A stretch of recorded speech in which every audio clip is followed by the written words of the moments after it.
हमेशा खुश रहिए। I am doctor Anchit from the faculty of physiotherapy and diagnostics from Jyoti Vidyapeeth women's university. Today we are going to discuss a topic on fitness, again discussing physiotherapy in fitness and slimming. Today we are going to talk about the importance of warm up in fitness and exercising. Warm up is a very essential part of exercise. जितना ज़रूरी warm up है उतना ही ज़रूरी cool down है. तो warm up को इतनी अहमियत क्यों जाती है? Why do we always hear that you should always warm up? So let us learn the physiology behind warming up. What is actually warm up? How does warm up happens?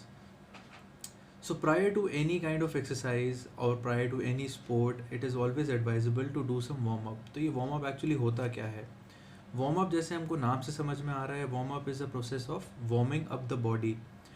Warming of the body कैसे करते हैं हम जो भी activity शुरू करने वाले हैं उससे पहले हम कुछ माइल्ड एक्टिविटीज़ करते हैं, जैसे कि jogging on a slow pace, जैसे कि जंपिंग, जैसे कि स्ट्रेचिंग, जैसे कि running around at slow pace and doing some exercises.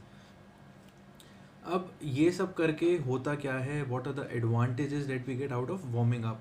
So warming up का जो एक सबसे बड़ा जो फंडा है करने का, that is to improve the performance. अब परफॉर्मेंस कैसे इंक्रीज होती है, क्या क्या फ़ायदे होते हैं वार्मिंग अप का? Let us see that. तो जो सबसे बड़ा एडवांटेज है वार्मिंग अप का, that is the blood flow is increase. तो जब भी हम कोई एक्टिविटी करते हैं तो सडनली कोई भी एक्टिविटी करने से पहले हमेशा किसी भी चीज़ को धीरे धीरे इनिशिएट करना चाहिए. अदरवाइज़ जो आपका कार्डियक सिस्टम है वो एकदम शॉक में आ जाता है. एग्जाम्पल, आप एकदम स्टेशनरी बैठे हुए हैं, एकदम बैठे बैठे आपका हार्ट रेट अभी रेस्ट पे है, बॉडी रेस्ट पे है, तो हार्ट को ये पता है कि आप बैठे हुए हैं, तो वो आराम से बीट कर रहा है. वो 72 बीट्स नॉर्मली होती हैं तो वो 70 भी बीट्स करता है. एडल्ट्स के अंदर हार्ट बीट थोड़ी स्लो हो जाती है, 65 हो जाती है, 68 हो जाती है, एंड आप सडनली एकदम भागना चालू करते हैं तो that will put a rush on to the heart, जिस चीज़ के लिए वो प्रिपेयर्ड नहीं होता. तो it is always important, it is always advisable कि आप हार्ट को प्रिपेयर करो. हार्ट के साथ साथ आप पूरी बॉडी को भी प्रिपेयर करो. तो जब भी हम वार्म अप करते हैं, what happens is slowly if we start doing something, एक तो आपके बॉडी को पता चलता है कि ठीक है, we are about to start something, और जो धीरे धीरे जो हमारा ब्लड है वो धीरे धीरे सर्कुलेशन इंक्रीज होता है और मसल्स को पहुंचना शुरू हो जाता है. एट रेस्ट पे क्या होता है कि हमारी सारी एक्सट्रीमिटीज़ हैं तो वो उनको ब्लड मिल रहा होता है, but the amount of blood supplied to the extremities जो रेस्ट पे होती हैं वो इतना ज़्यादा नहीं होता. किसी भी एक्सरसाइज परफॉर्म करने के लिए या किसी भी बॉडी का मोशन इन्वॉल्व करने के लिए ऑक्सीजन की रिक्वायरमेंट होती है. The muscle require oxygen for doing its function. तो एट रेस्ट पे उतना ज़्यादा ऑक्सीजन उसको नहीं मिल रहा होता मसल को, क्योंकि वो कोई एक्टिविटी नहीं कर रही होती है. अगर हमने सपोज़ खाना खाया है, डाइजेशन प्रोसेस चल रहा है, तो उस समय सारा ब्लड डेविएटेड होता है हमारे डाइजेस्टिव सिस्टम के ऊपर. एक्सट्रीमिटीज़ में ब्लड आ रहा होता है लेकिन उतना नहीं आ रहा होता. तो वार्म अप क्या करता है? The amount of blood that is being supplied to the muscle is increase. तो ज़्यादा ब्लड जाता है. ज़्यादा ब्लड जाने से क्या एडवांटेज मिलता है हमको? ज़्यादा ऑक्सीजन मिलती है. वहाँ पे ज़्यादा ऑक्सीजन मिलती है तो मसल अच्छे तरीके से काम करती है. जब उसको पूरा खाना मिलता है अपना, तो वो अपना बेस्ट परफॉर्मेंस देने के लिए रेडी हो जाती है. तो जब उसको अच्छा ऑक्सीजन मिलेगा, सेकेंडली क्या होता है, वार्म अप से हमारा बॉडी का टेम्परेचर राइज़ करता है. जब बॉडी का टेम्परेचर राइज़ करता है तो उससे क्या एडवांटेज मिलता है हमको? Raise temperature helps in better nervous conduction. Nervous conduction जितना ज़्यादा होगा, इसका मतलब जितना भी हम ब्रेन से सिग्नलिंग जारी है वो बढ़ जाएगी. इसका मतलब जो हमारे इंस्टिंक्ट्स हैं, जो हमारे रिएक्शंस हैं, वो बढ़ जाएंगे हमारे.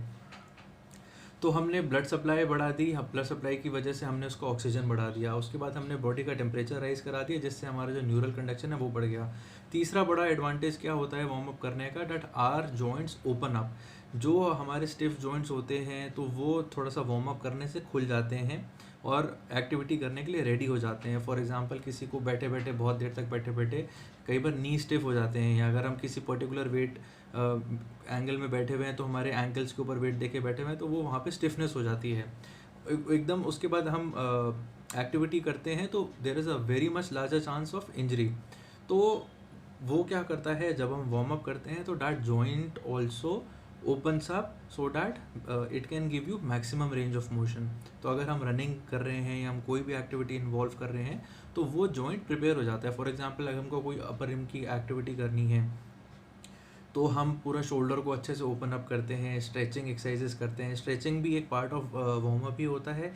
ये क्या करता है, हमारी मसल्स की एक्सटेंसिबिलिटी बढ़ाता है, हमारा जॉइंट का range of motion and range of motion तक लेके जाता है और प्रिपेयर करता है। इन सारी चीज़ों से क्या होता है, एडवांटेज होता है, एक तो कार्डियोवैस्कुलर सिस्टम हमारा प्रिपेयर हो जाता है।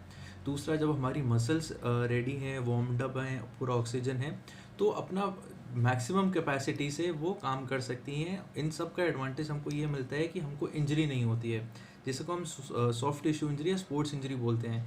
या जैसे हमने बिना कोई भी वार्म अप किए कोई भी एक्टिविटी करते हैं तो बहुत बड़ा चांस होता है मसल इंजरी होने का, जिसमें से सबसे जो कॉमन चीज़ होती है वो मसल पुल होना होता है। उसके अंदर क्या होता है, बेसिकली जब हमारी मसल प्रिपेयर्ड नहीं है, जब हमारी मसल अच्छे से वार्म्ड अप नहीं है, टेम्परेचर उसका बढ़ा नहीं है, जॉइंट अच्छे से खुला हुआ नहीं है, तो जो हम मोशन करते हैं उसकी वजह से किसी भी या तो मसल का या लिगामेंट का या टेंडन का टीयर्स होने की पॉसिबिलिटी होती है। ये सब चीज़ें प्रिवेंट करने के लिए सबसे बड़ा जो हमारा एम होता है वो दो ही एम होते हैं। एक तो किसी भी सॉफ्ट टिश्यू इंजरी को प्रिवेंट करने के लिए, और दूसरा जो जॉइंट है ओपन अप करने के लिए और हमारे कार्डियोवैस्कुलर सिस्टम को प्रिपेयर करने के लिए। तीसरा, हमारा जो मेंटल स्टेटस है वो भी प्रिपेयर्ड होता है। जब भी हम वार्म अप शुरू करते हैं तो हमारा माइंडसेट वो बना लेता है कि ठीक है, अब हमको एक्सरसाइज करनी है या कोई एक्टिविटी परफॉर्म करनी है, तो उसका सारा फोकस उसकी तरफ चला जाता है। सो all this also helps and to give us maximum potential out of the activity that we are supposed to do. Suppose अगर आप बैठे हुए हो, आप कोई काम कर रहे हो, आपका दिमाग काम में लगा हुआ है, कोई परेशानी चल रही है या आप कुछ सॉल्व कर रहे हो, और एकदम से आपको कोई एक्टिविटी करने लग जाए तो माइंड डबल हो जाता है। उसको वहाँ काम करे या यहाँ काम करे तो मैक्सिमम आउटपुट अपना नहीं दे पाता। लेकिन जब आप वार्म अप करते हो तो माइंड को पता चल जाता है okay, now we are about to do some kind of exercise, तो अपना सारा फोकस वो वहाँ से हटा के अब उस एक्टिविटी की तरफ लगा देता है जिसमें आप उसको लेके जाने वाले हो। So this is a major advantage जिसकी वजह से होता है। तो इसमें हमारी मसल प्रिपेयर करते हैं, जॉइंट प्रिपेयर करते हैं, नर्वस कंडक्शन इंप्रूव करते हैं, बॉडी का टेम्परेचर राइज करता है। इन सब चीज़ों से क्या होता है, अच्छे से ऑक्सीजन मिलता है। ये सब चीज़ें तो हो गई हमारी एक्सरसाइज करने से पहले, that is a cold or warm up period. इतना ही इक्वली इंपॉर्टेंट होता है हमारा cool down period. Cool down period क्या होता है, जब भी हम एक्सरसाइज कर रहे हैं या एक्टिविटी कर रहे हैं, स्पोर्ट्स खेल रहे हैं या रनिंग कर रहे हैं, कोई भी एंड्योरेंस ट्रेनिंग कर रहे हैं, बहुत देर से भाग रहे हैं, मैराथन रन कर रहे हैं, जब भी उसको एंड करना होता है तो हम कभी भी सडनली एंड नहीं करते हैं। किस रीज़न के लिए, कुछ रीजंस तो वही सेम है। होता क्या है कि जब भी हम एक्टिविटी कर रहे हैं तो हमारा ब्लड बहुत तेज़ तेज़ पंप कर रहा है, इसका मतलब हमारा ब्लड प्रेशर इंक्रीज़ हुआ है। तो कभी हम एकदम से सडनली जब स्टॉप करते हैं तो हमारा ब्लड प्रेशर एकदम ड्रॉप कर सकता है, जिसकी वजह से हमको चक्कर आ सकते हैं या कोई हमको दिक्कत हो सकती है। तो उस ब्लड प्रेशर को धीरे धीरे नॉर्मली लाने के लिए हम कूल डाउन करते हैं। कूल डाउन कैसे करते हैं, द स्पीड, जिस स्पीड से हम कर रहे होते हैं उस स्पीड को आखिरी के 7-8-10 मिनट तक धीरे करके एकदम सीज तक ले आते हैं। तो उससे जो हमारा ब्लड फ्लो है वो भी धीरे धीरे कम होता है। We are able to catch on our breath, हमारी जो सांस फूल रही होती है तो, या फिर ब्रेथ रेट हमारा बहुत ऊंचा चला जाता है या ब्लड प्रेशर हमारा ऊपर चला जाता है, तो ये ब्लड प्रेशर को भी नीचे लेके आता है, साथ में हमारी ब्रेथ को भी ढंग से कैच कराता है। यानी जो हमारी सांस फूल रही होती है, we are able to take control of it, and finally we are able to breathe normally. That is जो हमारा नॉर्मल ब्रेथ रेट होता है 15 से 16 ब्रेथ्स पर मिनट, वहाँ तक लेके आता है कूल डाउन। सेकेंडली, जो हम जॉइंट्स हमारे सारे इन्वॉल्व होते हैं एक्टिविटीज़ के अंदर, तो कूल डाउन में भी it is always essential to do some kind of stretching. Stretching से क्या हेल्प मिलती है, जितनी भी मसल्स ने पार्ट लिया होता है एक्टिविटी के अंदर, उसको आप जब प्रॉपर स्ट्रेच करके छोड़ते हो तो जो सोरनेस डेवलप होती है, that is sometimes DOMS develop हो जाते हैं, that is delayed onset of muscle soreness. तो मसल की टेंडेंसी होती है कि जब भी आप उससे काम कराओ तो वो सोर हो सकती है। तो at the end of the activity जब आप उसको कूल डाउन कराते हो तो वो सोरनेस ख़त्म हो जाती है, वो सोरनेस डेवलप होने के चांसेस बहुत कम हो जाते हैं, क्योंकि आप उसको एकदम स्ट्रेच करके पूरी पोजीशन में लाके छोड़ते हो। क्योंकि क्या होता है, एक्टिविटी करते करते मसल कॉन्ट्रैक्ट हो जाती है और कई बार कॉन्ट्रैक्टेड ही रह जाती है, क्योंकि टेंस हो जाती है मसल काम करते करते, या कई बार फेटीक के बाद भी वो टेंस हो जाती है। तो वो टेंशन, मसल की टेंशन खोलने के लिए, उसका जो कॉन्ट्रैक्चर डेवलप हो गया है उसको खोलने के लिए स्ट्रेचिंग ज़रूरी होती है। तो जब आप स्ट्रेच करते हो तो मसल अपने आप वापस अपने रिलैक्स्ड फॉर्म में आ जाती है, जैसे कि आप एक्टिविटी करने से पहले जिस फॉर्म में थी वैसे ही आ जाती है। आपका हार्ट रेट भी पहले जैसा हो जाता है और आपका ब्रेथ रेट भी पहले जैसा हो जाता है। सो इसलिए एक्सरसाइज करने से पहले हमेशा कूल डाउन भी इम्पोर्टेंट होता है कार्डियोवैस्कुलर रिस्क को से बचने के लिए, प्रिपेयर्डनेस के लिए और मसल इंजरी से बचने के लिए। उसी तरीके से कूल डाउन होता है हमारा कार्डियोवैस्कुलर रिस्क से बचने के लिए, मसल की सोरनेस को प्रिवेंट करने के लिए और एक्सटेंसिबिलिटी बनाए रखने के लिए। So this was the session on warm up and cool down. I hope आपको समझ में आ गया। In case of any query do let me know. Thank you so much. This session was brought to you by Jyoti Vidyapeeth Women's University Digital Platform 2.0. Thank you.